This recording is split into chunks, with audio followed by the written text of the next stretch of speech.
This portion of the CU podcast is sponsored by NordVPN. It's what I use to keep myself secure on the internet, and you can too. If you care about your online security, a VPN is vital.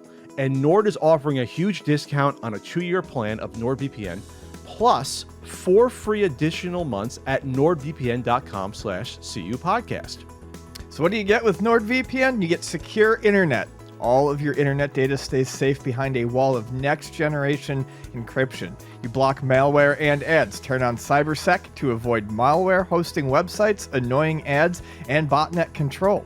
Strict no-log policy at NordVPN. They don't track, collect, or share your private data. It's none of their business. Protect your data non-stop. Kill Switch will make sure your data will not be exposed, not even for a brief moment. VPN servers everywhere. Choose from 5,400 plus servers in 59 countries. Enjoy the internet with no limits or borders. And P2P is welcome here. Share large files with no hassle thanks to hundreds of secure P2P servers. Worldwide access. Enjoy instant secure access to hundreds of streaming websites worldwide. And you can use it on multiple devices. One account lets you connect up to 6 devices, secure them all in any combination, and use with ease. It's just a click. Using NordVPN is as simple and intuitive as making your morning coffee. Take control of your internet experience today with NordVPN. Right now, you can get a 2-year plan at a huge discount, plus 4 additional months for free when you go to nordvpn.com/CU podcast. It's risk-free with Nord's 30-day money-back guarantee. That's nordvpn.com/CU podcast, or simply click the link in the description below on YouTube. All right. I'm going to do some voicemails, I guess. Let's do them. You sound enthralled, Dean, to do it. I've just been overly warm this entire podcast. It's like 68 degrees. It's like perfect. I know. Out. It's not you. It's me, man. Your internal temperature is just like, is it the lights right above you? I got one right above me. I don't know. The lights are too hot? Very hot. Go to anchor.fm/CU podcast. Leave us a voice message. Try to keep it short if you can. You get in, you get out. You can compliment Ian's nicely shaved, groomed beard. My hair that's staying there somehow. All right, first question here. Hey, Pat and Ian. This is David calling from the San Gabriel Valley. And my question is, if you all were to open a completely unnecessary arcade, or maybe just an Ian arcade and a Pat arcade or barcade, what are some unique arcade cabinets you'd all want to have there that are more than 2 players? So, and there's some obvious ones, right? There's the Simpsons, TMNT, NBA Jam, right? 4-player arcade cabinets. But what are some unique arcade cabinets that you would all want to have there that are more than 2 players? For me, it would be Alien vs. Predator, a 3-player arcade, beat 'em up, real fun. All right, peace. I think we get this question every 6 months or so, it seems like, but all right. Alien vs. Predator would obviously be a big one. I would want, if you're asking about multiplayer stuff, I would absolutely want Pac-Man verse. I would want Pac-Man verse. That's like, yeah. I would want, I would want the big one. I would want the one with the 4 bar stools. Oh, you want the big one on the screen? The screen. Whoa, okay. I want the game show style one. You got to take out a small business loan for that, buddy. That's expensive. I want the game show style one. I'll be happy with the cocktail one. I would also, of course, do... we're talking dreams here. I would also do Off-Road. Off-Road is a great multiplayer game. Super Off-Road, I don't think it gets ignored. That's a great multiplayer game. It is. It's fantastic. The sounds in the game, the horns, the wheel, people spinning the wheel. Like, anyone could just slap in a quarter and play that game. It's easy to learn, hard to master. Super Off-Road. Also, I would want a 3 to 4 player grid setup. Really? Yeah. Deep cutty, and I loved Grid. Because it was fun. 3rd-person shooter. It was neat. It basically has a computer control scheme with the trackball. It's a trackball. Yeah, it was a little weird for me because I'm lefty. I would have done it. They had the opposite, but they had one machine at the end of Seaside Parksboro right before Sawmill Pizza. Everyone in Jersey's like, yeah, Sawmill Pizza. Right at the end, they had one machine. I remember playing it there. There wasn't. I never in my life have seen more than one hooked up together before. There was 3 of them at the Cybertron in the. So you could do a little deathmatch sort of stuff. And then this is not necessarily a multiplayer one, but I just want to make sure I've got the name right. It's a unique machine. I keep thinking it's called Crack and Shoot, but I'm not pulling it up. All right, well, real quick for me then. I think maybe I like a Gauntlet. I think a Gauntlet is great. or Gauntlet Legends, but I think the original Gauntlet people get into that still. The original Gauntlet would be a great one for people. How about no? That's not an arcade machine, but someone told me about was a scholar told me about it. Yeah, there's a 4-player the newer Pac-Man table hockey game. Oh yeah, there's a 4-player version. I never played that. I played the 2-player one with all the little mini pucks, but there's a 4-player version of that.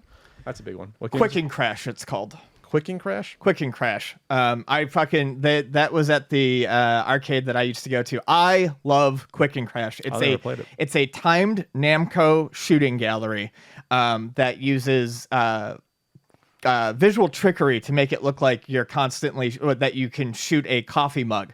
And so what it is it pops up like little target plates and you shoot them, and you've got to be fast. It's a quick draw game.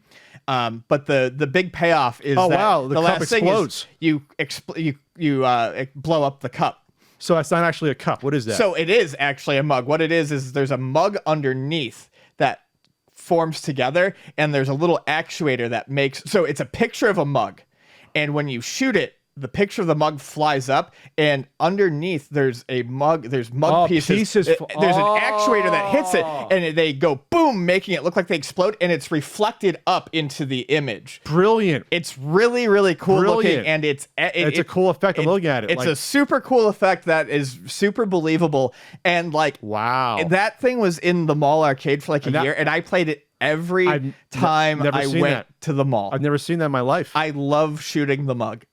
And it's also one of the coolest light guns I've ever seen. If you can see a picture of the light gun, it's a really neat looking light gun. It's a beefy looking Lethal Enforcer's looking like Magnum gun there. Real quick for me, the last one, I want 4 players of Cruising USA together. All right. You got to go classic with that. Okay, the next one is... Hey, I like when you guys report on video game news. I really love your perspective. But I love it even more when you just talk about whatever the fuck you want. Language. So please keep doing that. And here's my question. If you could rename the banana, anything you want, what would you rename it? Banana. Bye-bye. I don't know about that one. I don't know. What would Peter?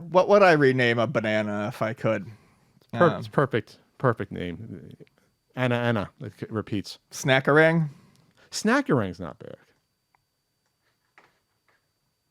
Hey, what's up, guys? It's Phil Bell, a.k.a. Phil Bowser again. And the question for you this time is, I really enjoyed the segment y'all did about your favorite in ranking the fast food restaurants. But what are some of your favorite condiments? Personally, my wife and I love hot sauce, so we crush Tabasco, Texas Pete, Sriracha, the like. But would love to hear what you guys add to food. Take care. What do you think, Ian? What's one of your favorites? Big hot sauce fan. Of course, gotta go hot sauce. Very big hot sauce fan. As a matter of fact, I was eating chicharrones last night with the Ghost Scream Verde hot sauce that is very good. I was also eating them with Aardvark hot sauce, the Aardvark habanero last night. But I'm big on mustards. I love mustard. Did you have Mr. Mustard back east like we did, Mr. Mustard? No, you had Mr. Mustard? So. No. It's nice spicy mustard. I love brown mustard. I love yellow mustard. I love gray poupon. In Buffalo, Weber's mustard with horseradish is a big thing. I loved that. Yellow mustard you ever with have horseradish. Walnut mustard is good. You ever have one of those? No, that would be amazing though. I like walnuts. So real big on mustards. On most of my sandwiches, my ideal hot dog is mustard, onion, maybe a little relish. So yeah, mustards and hot sauces are my big go-tos. Damn, I'm hungry. Intermittent fasting. I love cocktail sauce. But that's really like a mixture of like horseradish and like a little vinegar and ketchup. It's horseradish, a couple dashes of Worcestershire usually, and ketchup. I mean, when I cook shrimp, lemon. When I cook it, I mean, you're fine just using horseradish and ketchup. You get most of the flavor just from that. Sure, if you don't want to live a little. And I love, as Seinfeld says, salsa is #1 condiment in America because they like saying salsa. Salsa is so versatile. It You is. put on fish, put on chicken, use it for a dip. And the variety of salsas now, when I go, like a mango salsa is delicious. Oh, it's so good. Sprouts makes a good one, Ian. A nice mango salsa. I had one that was like what was it? There was like a lime one they had that was like, there's so many different salsas that it's almost like each one can almost be its own category. There's like, there's salsa with like lots of beans in it that are thicker, and you can just go for like a pico de gallo style where it's just like almost all tomatoes. Salsa is like so versatile. It's delicious stuff. It's stupendous. Hi guys, this is Jose from Michigan.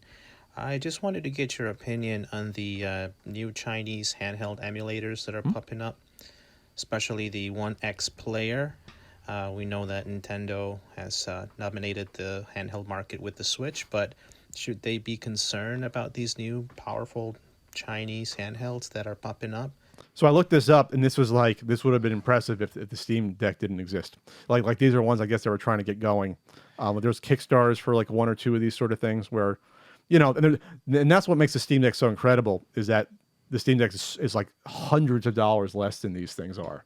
They're really taking probably a bath on these units of Valve that they sell. Yeah, so the one notebook, it's one notebook and 10 cents. So this is like the 1X Player. I'm just learning about this, but this isn't like a cheap Chinese knockoff. This has got some of the bigger names, in China behind it. Sure. But what is the price on it? What's the wasn't cheap. I do know that. When I looked up so the 1X Player is available to purchase now from Indiegogo at an early bird pricing of $899 with retail pricing up to $1,159. Yeah. That's exactly in line with what I said when we talked about the So again, that's why the Steam Deck Steam Deck. That's why it's like, well, I don't need it, but it's such a good deal. You don't want to lose money by not buying it, because Valve is over, they're taking a loss on them. Right, because they have the marketplace, they have the built-in marketplace to make that money back tenfold. Lickety split, they can make it back. Anyone who gets that, we've all got games in our inventory, but everyone's going to buy at least one game the day they get that. I feel so bad for people that got this 1X Player and then they see the Steam Deck announced. Right. It's like, well, it's something that it might be as powerful or a little bit more, but it's double the price, So, doesn't look like it has like the thumb pads or any of that stuff either. Or the trackpad, which I like. The trackpads. That's what I mean. The thumb trackpads. Yeah, I'm in love with that. Hi, Pat and Ian. I hope you're both keeping well. It's Aaron from Durham in the UK. Why isn't there much love for certain retro sports games, such as the FIFA series, in contrast to racing and wrestling games, which are far more fondly remembered and replayed? Love the podcast. Well, across the pond, Aaron, we don't really care much about what we call soccer. We just don't. Well, I think he's using FIFA as an example because it's what's common to him. I think the same thing can be said about football and baseball games over here. The reason why people don't go back and play a lot of the retro older years is because they're based on real leagues with real people, and I think people get kind of caught up in having the most up-to-date teams. There's no real reason to play a Madden 08 when you can get a Madden 17 for the same price or something like that. I thought I was more thinking of like games from the 90s, like because people still love NHL 94. Well, but I'm getting to that. There's specific years. Sure, 94 would be one example where they get everything. Super Bowl. Where they get everything just right. Tecmo Super Bowl, because it's a different type of game. It's arcadey. It's pick up and play. But you have to have those special one-off cases. You have to have those examples where they're really doing something different. Racing games and wrestling games, on the other hand, wrestling games change all sorts of systems. People love the classic wrestlers. They want to see what the rosters are. Yeah. Racing games, they all handle differently. They may have certain tracks that you like. I think the older wrestling, the easiest way for me to put this is the older wrestling games and racing games can oftentimes feel like a standalone experience, whereas an earlier year of FIFA or an earlier year of Madden just feels like the old version of what you're playing now. Yeah, and then thinking back to like, because my cousin played soccer, so he had like the Super Nintendo FIFA games that came out, in like 93, 94. Sure. And they all like run together. There's nothing that really separates, and there wasn't like that one. Well, this is the Super Nintendo soccer game. No, there is no NBA Jam for soccer that we played or Tecmo Super Bowl. They just didn't have one. Right. If they did, people would still be playing it, I'm sure. What we got was Mega Man Soccer, which was a lost fucking opportunity to do something cool. Sure. Hey, Pat. Hey, Ian. Foxandra here again. I heard you playing my voicemail before, and I realized I got cut off before I could even ask my question. I'm so sorry. I know you can't stand those douchebags calling in without actually asking anything, thinking it's some sort of comedian doing the funny voices. You want to talk about funny voices? None of the ones you've heard are half as embarrassing as my dad trying to do his Godfather impression to the waitress when you're out at a family dinner. Only thing more cringeworthy than that was my ex trying to get me back, but texting me some Symphony of the Night meme. What is a man? Listen, the only miserable pile he had was under his belt. Whoa! So I gotta set the record straight. I was born and raised Jersey, and oh crap, the question! Pat, I was wondering, you ever think about you get so big someday that your book sold so much you'd run into one at a flea market years down the line? The ideas seem interesting to me. Like you get so popular, you run into yourself somewhere you wouldn't expect years ago.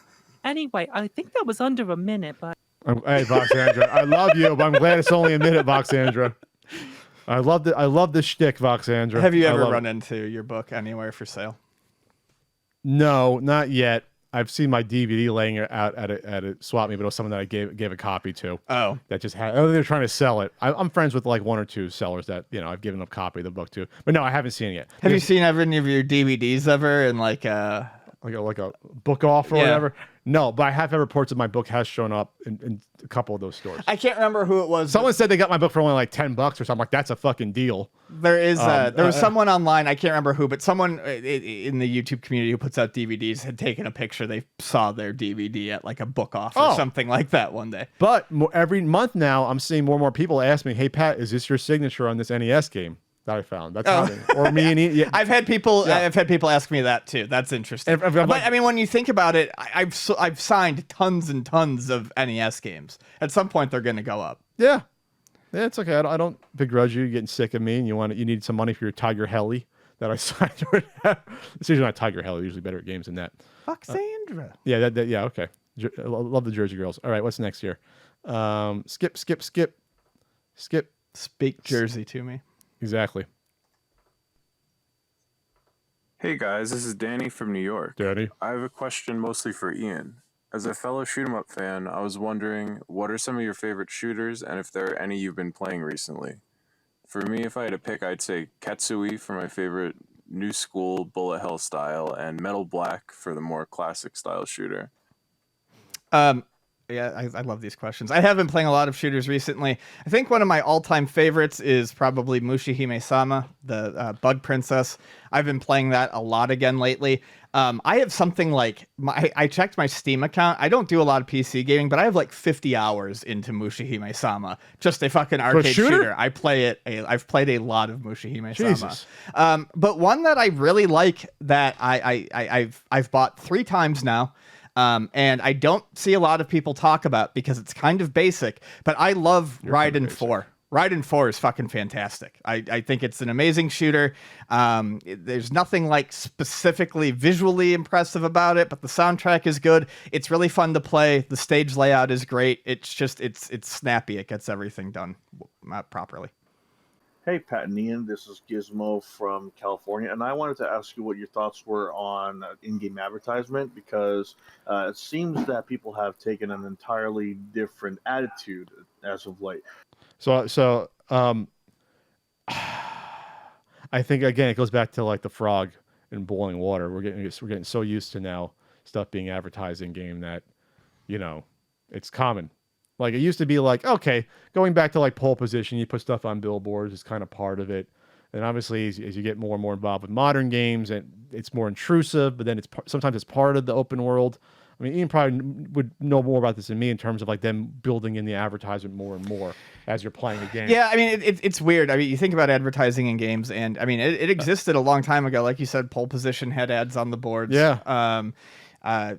Tapper famously had the Budweiser license, and I've got the Apple II version of Tapper that I played all the time. Advertised Mountain Dew. Oh. Yeah, advertised Mountain Dew. So I mean that's it's been in games for a while. It is getting more intrusive though, and in more kind of in your face. One instance that I always think of is Burnout Paradise, which is the open world Burnout game. Big car crashes and stuff like that. But billboards for like Subway and shit everywhere when you're driving around. I mean, it's just it's everywhere. Yeah. I'll do a few more. Hey, Pat and Ian. This is Drew. I'm a big fan of the show.